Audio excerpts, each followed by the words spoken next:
Hello अस्सलाम वालेकुम दोस्तों। उम्मीद है कि आप सब खैरियत से होंगे।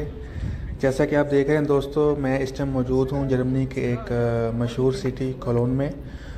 लवलॉक ब्रिज के ऊपर हूँ। दुनिया में, पूरी दुनिया में ये मशहूर है।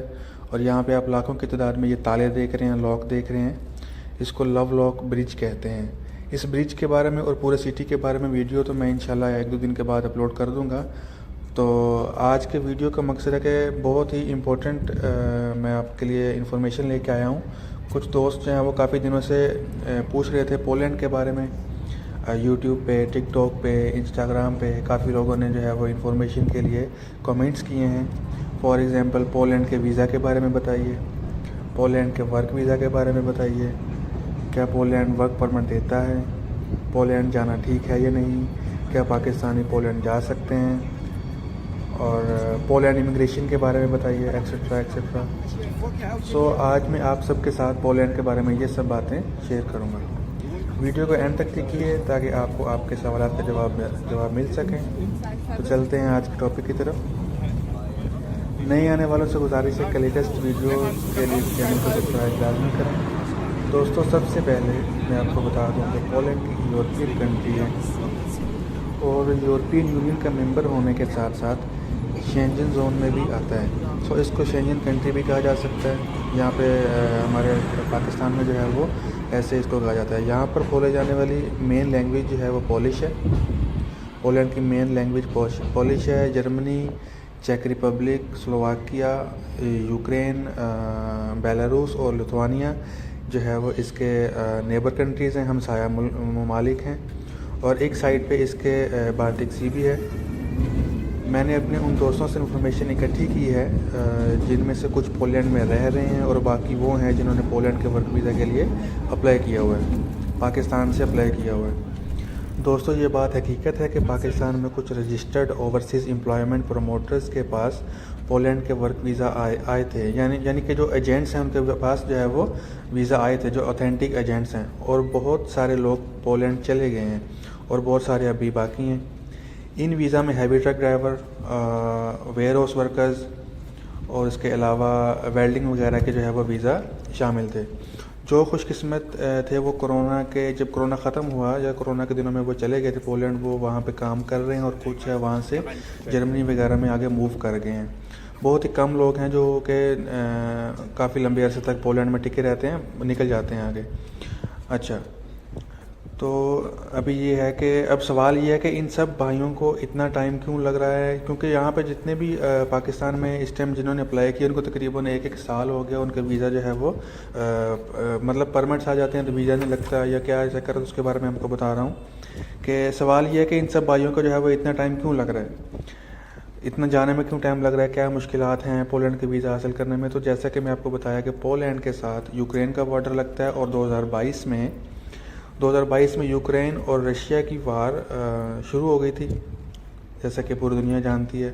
और यूरोपियन यूनियन ने फैसला किया था कि वो यूक्रेन के जो लोग हैं उनके लिए अपने बॉर्डर्स खोलेगा। इसी वजह से यूक्रेन के लाखों लोग जो है वो अपने मुल्क से जो है वो माइग्रेट होकर पोलैंड, जर्मनी और इसके अलावा स्पेन, इटली, बहुत सारे जो है वो फ्रांस में जो है वो शिफ्ट हो गए। इस टाइम तकरीबन 7 लाख जो बंदा है ना यूक्रेनी, वो पोलैंड के अंदर मौजूद है। वो वहाँ पे काम कर रहे हैं, रह रहे हैं, उनको सब फैसिलिटीज़ मिली हुई हैं। तो जिन कंपनीज़ को पाकिस्तान से बंदे दरकार थे वो इतने बेवकूफ़ भी नहीं है कि वो पाकिस्तान वालों को पहले परमिट दें, फिर वीज़ा का इंतज़ार करें, फिर बंदे को जो है वो लेके आएँ। इसलिए उन्होंने क्या किया कि वो जो है वो यूक्रेन के लोगों को जो है वो हायर कर रहे हैं। यूक्रेन के जो है लोग हैं ना, वो यही समझ लीजिए कि वो भी जो है वो गरीबी मतलब है, वो कम पैसों में भी काम कर लेते हैं, तो उनके इतने ज़्यादा नखरे भी नहीं होते हैं। इसलिए जो है वो जो यूक्रेन के लोग हैं वो वहाँ पे सेटल हो रहे हैं तकरीबन। तो वो इसकी वजह से जो है ना वो बहुत मुश्किलात आ रही हैं पाकिस्तानियों के लिए। जो नॉन यूरोपियन अदर कंट्रीज़ हैं उनको जो वीज़े मिलते थे अब उनमें मुश्किलात आ रही हैं। बट इसका मतलब हरगिज़ ये नहीं है कि पाकिस्तानी लोग जो हैं वो पोलैंड नहीं जा सकते, ऐसा बिल्कुल नहीं है। लेकिन अब ये इतना आसान नहीं रहा, बस इतना कहना चाह रहा हूँ कि ये इतना आसान नहीं रहा। पहले जितना आसान था वो अब इतना आसान नहीं रहा। मेरे कुछ दोस्त पाकिस्तान में अपने वीज़ा का वेट कर रहे हैं हुआ ये कि पोलैंड से वर्क परमिट आ गए और यहाँ से फ़ाइल वगैरह रेडी करके जब एम्बेसी से अपॉइंटमेंट लेने गए तो एम्बेसी ने अपॉइंटमेंट नहीं दी और 90 डेज़ के बाद जो है वर्क परमिट एक्सपायर हो गया। अब कोई भी कंपनी या कोई एजेंट बार बार अगर परमिट निकलवाएगी तो बहुत ख़र्चा होता है और वो ज़्यादा जो है वो तंग भी होते हैं, इसलिए जो है वो फ़िलहाल को बहुत ही स्लो काम चल रहा है। पोलैंड की जो एम्बेसी है, जो इमिग्रेशन डिपार्टमेंट है, वो बहुत ही स्लो काम कर रहा है, सिर्फ़ और सिर्फ यूक्रेन की वजह से। कुछ लोग कहते हैं कि पाकिस्तानी वहाँ पर टिकते नहीं हैं, आगे भाग जाते हैं, इस वजह से जो है पोलैंड वीज़ा। ऐसी बात नहीं है, ये कोई रूल नहीं होता, इसको आप कोई ऑथेंटिक रूल नहीं कह सकते हैं। तो इस तरह तो फिर रोमानिया क्यों वीज़ा दे देता है, ये कोई ऐसा चक्कर नहीं है। सिर्फ यूक्रेन की जो वार है ना, उसकी वजह से पोलैंड जो है उसने बहुत अपना काम स्लो किया है, ना होने के बराबर है। इसी वजह से रिजेक्ट भी हो जाते हैं वीज़े, कुछ लोगों के रिजेक्ट भी हुए हैं। जैसे ये हालात ठीक होंगे तो फिर वही काम तेज़ हो जाएगा, फिर वही वीज़े लगेंगे, फिर सब कुछ होगा।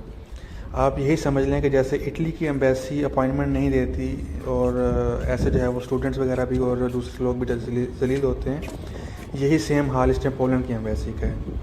तो सबसे बड़ी वजह जो सामने आई है वो यूक्रेन और रशिया की वार है। आधे यूक्रेनी जो है वो यूरोप में भागकर आ गए हैं। अब सिंपल सी बात है दोस्तों, जब यूरोप के लोगों को जो उनके जैसे लोग मिल जाएंगे, गोरे लोग मिल जाएंगे, तो वो क्यों जो है वो किसी और कंट्री से लोग बुलवाएंगे। तो अल्लाह करे कि ये सब मामला हल हो जाएँ ताकि जिन लोगों के काम फंसे हुए हैं वो जो है पूरे कर लें।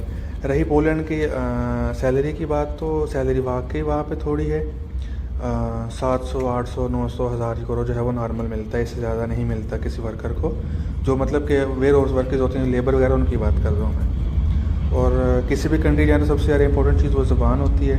अगर ज़ुबान आएगी तो ज़ाहिर है फिर आपको अच्छे काम भी मिलेंगे। पोलैंड का फ़ायदा ये है कि वहाँ लोग जाते हैं, शेंजन कार्ड मिल जाता है, फिर वहाँ पर किसी और अदर कंट्री में ट्रैवल कर जाते हैं, किसी अच्छी कंट्री में। जाते जाते मैं आपको एक और बात क्लियर कर दूं कि अगर आपने पोलैंड का वर्क वीज़ा लेना है या अप्लाई करना है तो कोई ऐसा बंदा ढूंढें, जो ऐसा ना ढूंढे जो कि पोलैंड में, पुर्तगाल में, रोमानिया में ऑलरेडी वहाँ पे बैठा हो। ऐसा अरेंज ना करें। मैं आपको तरीका बताऊंगा नेक्स्ट वीडियो में इंशाल्लाह। उसमें आप जो है वो वेबसाइट से जो ऑथेंटिक, जो रजिस्टर्ड एजेंट्स हैं पाकिस्तान के, जो गवर्नमेंट ऑफ पाकिस्तान से रजिस्टर्ड शुदा हैं, वो आप वहाँ से ढूंढिए, उनका एड्रेस निकालिए, कॉन्टैक्ट नंबर निकालिए, उनके पास जाइए, ऑफिस विज़िट कीजिए, तो आपको जो है वो कोई अच्छी जो है वो मालूमात देंगे। किसी ऐसे बंदे के हाथ ना लगे जो कि सिर्फ पैसे खाए और बाद में जो है वो आप वहाँ पर जलील हों। तो उम्मीद है कि आपको आज की इन्फॉर्मेशन पसंद आई होगी। बहुत से लोग पूछ रहे थे इस बारे में, तो मैंने आज जितना हो सका आपको बता दिया। बाकी अल्लाह आपका सबका आमीन नासिर हो। अल्लाह हाफिज़।